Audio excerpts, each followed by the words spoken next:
Assalamualaikum warahmatullahi wabarakatuh. Baiklah, Des akan menjawab pertanyaan kedua, yaitu jelaskan beberapa keuntungan menggunakan green technology dalam mengekstraksi senyawa bioaktif dan berikan contohnya.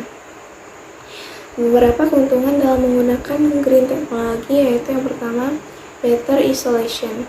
Dengan menggunakan green technology dalam mengekstraksi senyawa bioaktif lebih baik dibandingkan dengan ekstraksi menggunakan penguapan pelarut. Prinsip green technology diidentifikasi dan dijelaskan bukan sebagai aturan, tetapi lebih sebagai contoh inovatif untuk diikuti. Karena lebih banyak keuntungannya jika menggunakan green technology dalam mengekstraksi. Contohnya, efisiensi waktu, kualitas ekstrak yang lebih tinggi, mengurangi waktu ekstraksi, dampak lingkungannya, biaya ekonomi, dan jumlah limbah yang dihasilkan. Selanjutnya yaitu mengurangi pemakaian energi.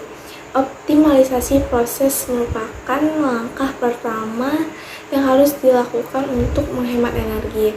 Konsumsi energi harus dikurangi seminimal mungkin karena terkait dengan biaya yang tinggi. Optimalisasi proses yang ada terutama waktu ekstraksi dan juga banyaknya pelarut. Dalam hal ini, green technology merupakan solusinya. Contoh yang dapat diambil adalah ultrasound assisted extraction atau microwave assisted extraction.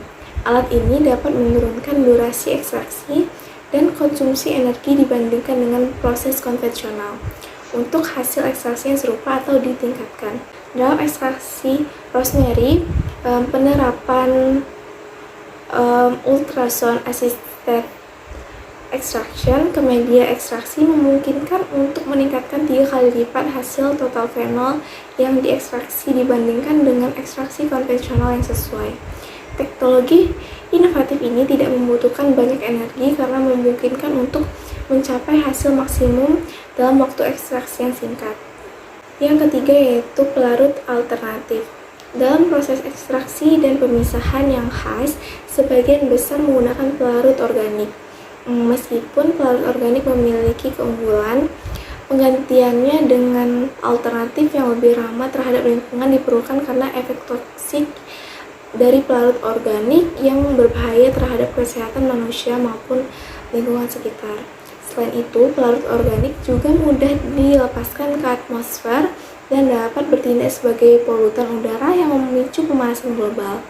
Namun, pada green technology mengurangi bahkan tidak menggunakan pelarut organik sebagai solvent. Salah satu contohnya yaitu subcritical water extraction atau SWE. Karena sifat dan faktanya bahwa air mudah didapat, aman, tidak beracun, tidak mudah terbakar, dan ramah lingkungan. Sampai saat ini, ekstraksi air subkritis telah berhasil diterapkan untuk ekstraksi antioksidan dari fenol dan flavonoid, minyak atsiri, asam lemak, karotenoid, gula, manitol, pektin, bahkan resorcinol. Yang keempat yaitu renewable natural product.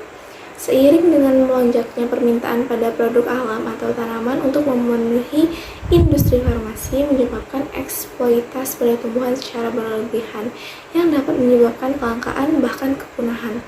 Oleh karena itu, wajib melakukan pelestarian keanekaragaman hayati agar generasi mendatang dapat melihat tumbuhan yang kita lihat sekarang serta dapat memperbarui bahan aktif dari suatu tumbuhan dengan cara kultur jaringan ataupun rekayasa genetika.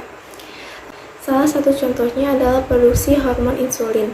Tidak lagi disintetis dari hewan mamalia tetapi dapat diproduksi oleh sel-sel bakteri dengan cara cloning. Nah, cara ini merupakan green technology sehingga tidak ada kepunahan hewan karena untuk memenuhi kebutuhan manusia saja.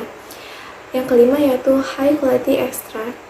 Kualitas ekstrak umumnya ditentukan dengan melihat kandungan senyawa aktifnya dan tidak ada molekul yang terdenaturasi. Selama proses ekstraksi, degradasi senyawa yang diinginkan dapat terjadi tergantung pada kondisi proses seperti suhu tinggi, adanya oksigen, atau waktu ekstraksi yang lama yang menyebabkan adanya kontaminan pada ekstrak seperti jamur atau kapang.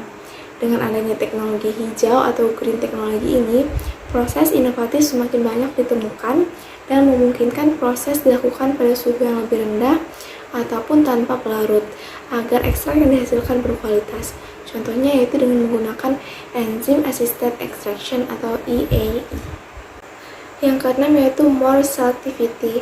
Pada teknologi hijau ini, hasil ekstrak yang dihasilkan akan lebih selektif, yang artinya kandungan atau bahan yang tidak sesuai atau yang tidak esensial tidak akan ada di dalam ekstrak. Contohnya ekstraksi dengan menggunakan supercritical fluid extraction.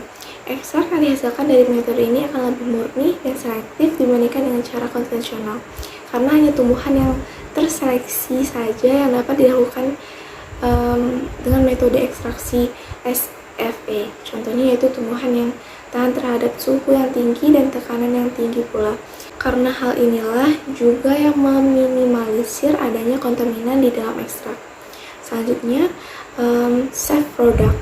Produk yang dihasilkan sesuai dengan standar mutu ataupun ekstrak tersebut aman digunakan.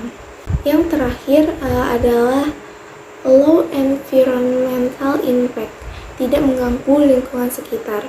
Karena pada teknologi hijau di sini meminimalisir penggunaan pelarut organik yang dapat mencemari lingkungan hingga dapat bersifat toksik.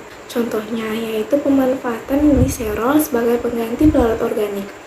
Pada salah satu penelitian dilakukan optimalisasi ekstrak polifenol dari daun zaitun menggunakan campuran air dan gliserol yang dipanaskan dan dibandingkan hasil polifenol dengan campuran etanol dengan air.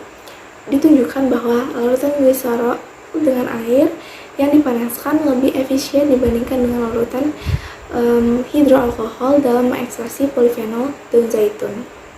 Baiklah, sekian jawaban Deas untuk pertanyaan ujian isolasi senyawa bioaktif nomor 2. Lebih dan kurangnya Deas mohon maaf. Wassalamualaikum warahmatullahi wabarakatuh.